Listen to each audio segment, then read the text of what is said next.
Hello, everybody, and welcome to another SIG Windows meetup. Thank you all for attending.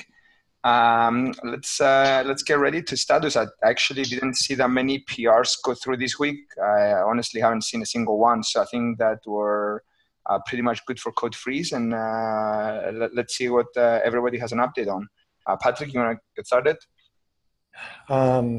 Yeah, I had put 3 things on the meeting notes yesterday.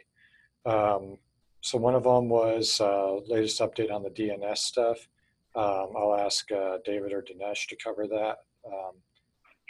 There was another one, I've got a link from Adelita on there about trying to get, sharing some more details about a PROW instance that we've got set up that can run Windows EDE tests. And then the other thing I had on there is I was trying to draft out a short doc outlining what GA could look like. And so I'd like to, get feedback from, people using the stuff within this group so we could try to get that narrowed down, because I want to get a clear message of what we think the graduation criteria are, so we can discuss that with other stakeholders and try to get that pinned to a release, hopefully 1.12. So I guess we'll start with the DNS. Hold on, let me see if Dinesh is on here. Hey, David, did you get any details from Dinesh on this? I was expecting he and Elaine to sync over the last week on that. Or do you have anything, Elaine? No, I'm still waiting for Dinesh to ping me to see how we can split the work. Yeah, I also haven't heard from him yet. Okay. So I don't have any new developments on this. I mean, all the issues have been root caused. Mm-hmm. It's just a matter of getting the fixes in. And I believe Madan is on point on that, who's a dev that works with Dinesh for a lot of these issues, especially the ones that have been identified on ACS Engine and AKS. But I haven't, I'm still waiting on PRs, or I still need to sync up with him on when those are going to be done, or whether there's an ETA for them. But yeah, the good thing is that they have been root caused. Okay. Dinesh has just joined, I think. Okay. Yeah, there's Dinesh. Hey, can you hear us, Dinesh? Yes, I can hear. Sorry, is there a question? Yeah. We were just asking for the latest on the DNS issues we discussed last week and moving forward with CNI or whatever, or what changes need to be done there. Yeah, so there has to be 2 PRs that it's kind of so we had our proper CNI, non-Azure CNI, and then they moved to Azure CNI. But some of the workarounds we had in the scripts are removed, so that's what is causing the issues. So we are working with Sushant's team, and there's a little bit of hesitant to put the workarounds back because the Azure CNI is being used by other environments also, and they want to make sure that we are not taking a dependency on the scripts.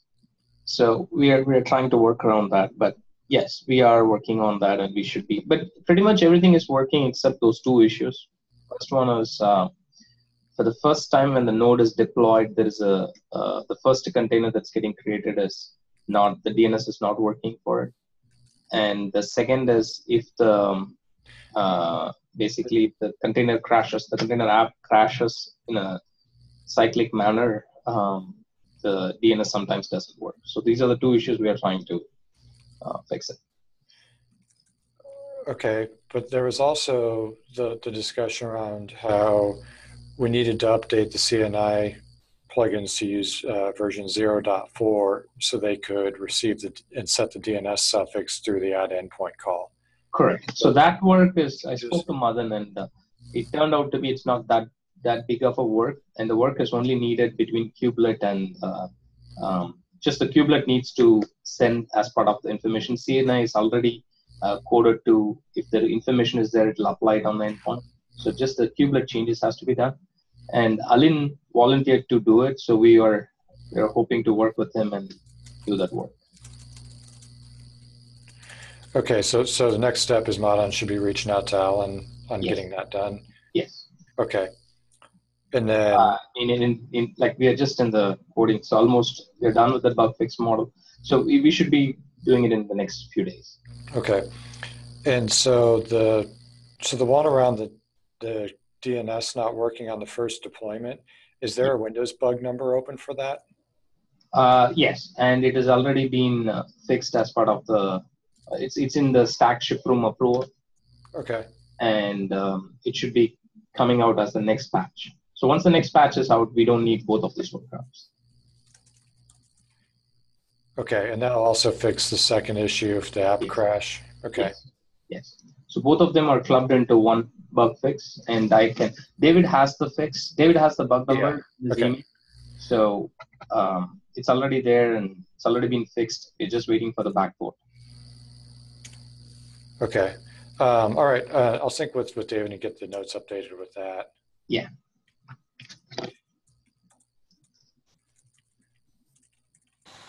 Excellent. I think that's all the DNS stuff we had, right? Yeah, I think that was it for that stuff. Okay, so the next thing I had on the list was the cube test stuff. So I've got a link I'll paste in the chat. Did you want to talk about that, Adelina? Yeah. Can you guys hear me? Yes. Yeah, okay, good. Because I had problems with the mic all day. So basically, there's just some small documentation on how to run kube test manually. Those are there's a link in there for pre-built kube test binaries that are built with the necessary bits to run on Azure. That environment, that organization, there also has a Kubernetes repo, and any pull request to that Kubernetes repo will automatically run the tests. We'll start a test suite. So just so you know, there's also a thing we've been discussing. Basically, just for the time being, mirroring pull requests from the official Kubernetes repo to this repo, mirroring them automatically. So only the pull requests are labeled SIG Windows, obviously not the whole thousands of them. So we can have runs in there as well on those commits. Okay, so building with kubetest running tests, basically you just have to run them in Azure. So for that you'll use ACS. It will use ACS Engine, but you need an Azure subscription and all that stuff. You can also run it manually on a cluster that already exists. Okay, so that was just something I want to put out of the way, so you know how to use it, how to run tests, and to know that if you want to see results and stuff like that, PRs to that repo will run tests. Okay, on the testing side, so the DNS issues are blocking at this point, are something we're waiting on. We're also trying to stabilize a little bit CNI failures we've seen in ACS Engine. So basically, the last week we had failures in the deployed clusters, as in the tests were failing, but not for a specific bug or anything like that, but just because of the way the deployment was set up. So that backtracked a little bit, slowed us down a little bit. Okay, what else is here? Yeah, on Slack, Peter, I think, asked me about steps to do the same work basically on GCE, right? Yeah, I'm sorry I didn't get back. I was trapped in these problems with ACS. So I think I'm gonna add it to the documentation there, and then just reply in that thread in Slack, and we can take it from there. Basically, for a lot of the work on running tests on Windows, you need to be able to select Windows images. That's one of the most important things. So you need to be able to tell the test to use Windows images instead of the Linux ones from the official repo they have there. So there's a commit for that. It's also added in the Kubernetes repo in that organization in e.e win. And also, I think I'll, since this is becoming more official, I think I'm gonna move all the images we have to this repo. So you guys, if you need them for some reason, you can use those the ones there. And I'll add everything in the documentation to point exactly what the commit that enables selecting the repo for Windows images is, and everything we have so far. So if that sounds good, yeah, I'll take it from there.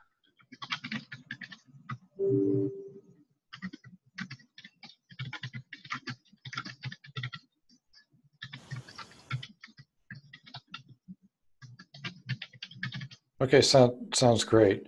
Did anybody have any questions on that before we move on? No, that sounds good. Thank you. Someone's got a really loud keyboard right now. I don't know who that was. Oh, it's gone now. Okay. Yeah, so the last thing I wanted to go over that was on my list was I've got a link in there where I'd started some notes around basically sort of outlining what we'd communicate as or basically what I wanted to propose for exiting beta and calling Windows generally available. I mean, just like with Linux, I think there's going to be a lot of changes that we continue to work on over time to update new features. And so I think kind of, the key points that I'm going for are whether or not we've got, the right minimal set of features, to have a working deployment. That way we can start to work on enforcing some more, stability around the project. And then we'd be enforcing that by running the node E2E and the conformance tests regularly to make sure that we don't, cause any functional regressions there. So, I guess my ask is, if everyone could go ahead and take a quick look at the doc. It's really short, and you'll let me know if you think there's any, major themes that are missing from this. And then I want to work with Michael to see, which groups we would need to get to ratify this so we could move forward in this process. But the first step is us agreeing as a SIG, what we believe is needed for the Windows support here. Yeah, this is a great doc. Thank you for starting it. I looked through it right at the beginning of this meeting, so I have some comments and I'll add the feedback on the doc. But yeah, I think that we're in a good spot right now within the next few months, shorter than that likely to get to the point of GA. So yeah, I do encourage everyone, like Patrick said, go ahead, read it. Let's put some comments in it and let's figure out how to proceed.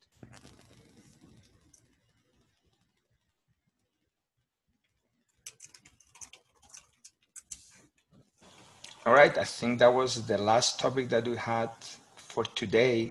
Patrick, I don't know if you posted it on the SIG Windows channel as well. I will post it there if I were you as well, not just in the meeting notes here. Yeah, we'll do. And then, unless anybody has any questions. Hey folks, this is Deep. Can you guys hear me? Yeah, we can hear you. Sure. Okay. Hey, I have a quick question from the storage side. So basically in SIG storage, we were thinking about, maybe you guys are aware, there's a feature called block volumes now for Linux. The idea is, when you provision some kind of storage, you typically get a file system that gets mounted in your pod. So they also added a separate functionality for something called block volumes. The idea is you get access to the whole block device instead of just a file within there, or like a directory structure within there. So one of the things we were wondering is like taking this feature to beta from the Linux side of things. And we were wondering, in Windows, are there workloads that might be relevant for, where block volumes might be relevant? And has the block volume support been thought about for Windows in any kind of context? Yeah, hold on. Let me see if Subodh's on the call. He's probably the best to talk about the storage stuff there. But we do have Nick. So the couple of things, your comments I have on that are, first off, we've been focusing mainly on file-based storage.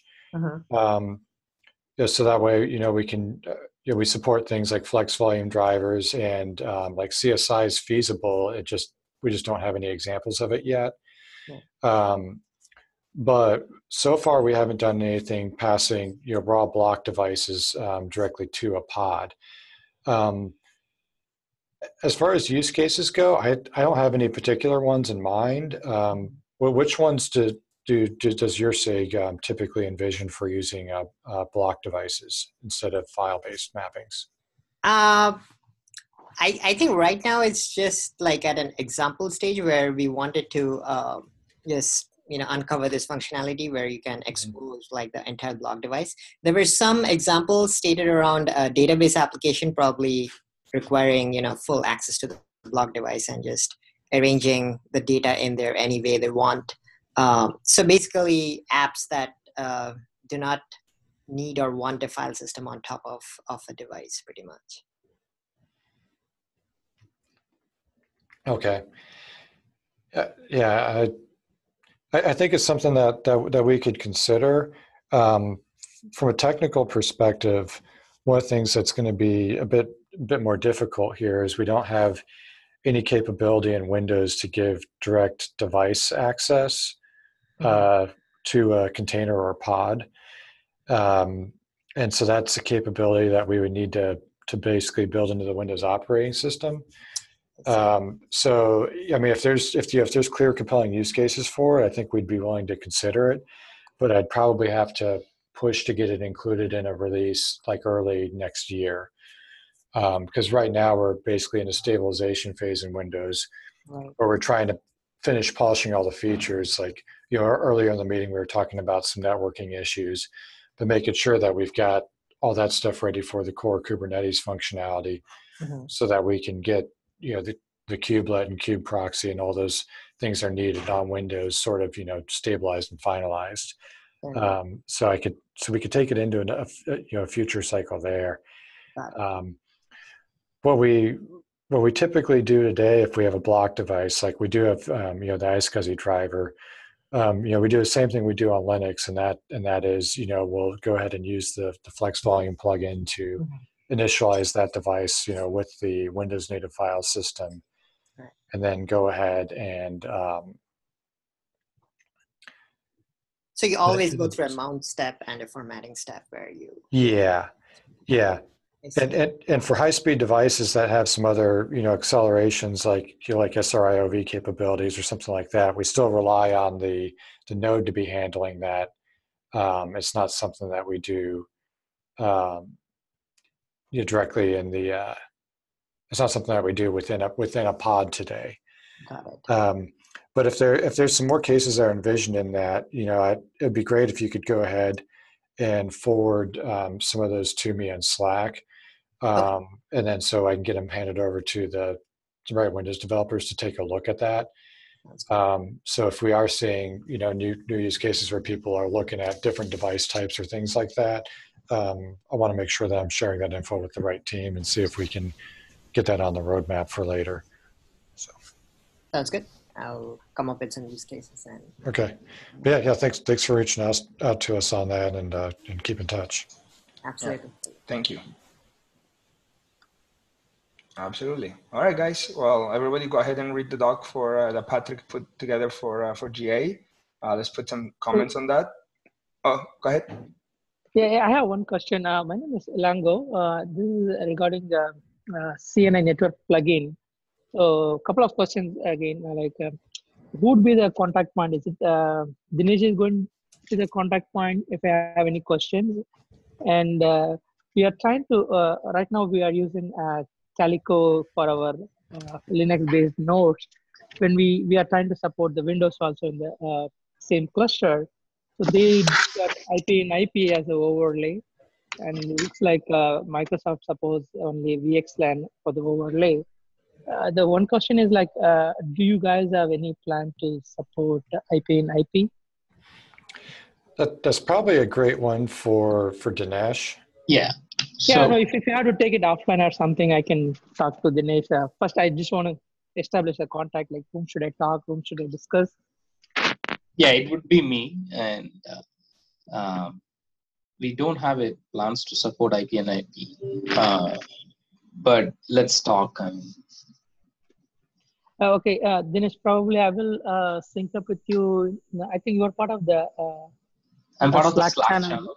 Yeah, Yeah, so, yeah, probably I will ping you on the Slack, and we can catch up offline. Yeah. Thanks, Dinesh. Yeah. Thank you.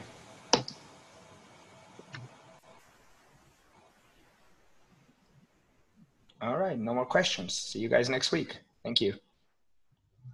All right. Thanks, everyone. Bye. Bye. yeah, bye-bye. Bye.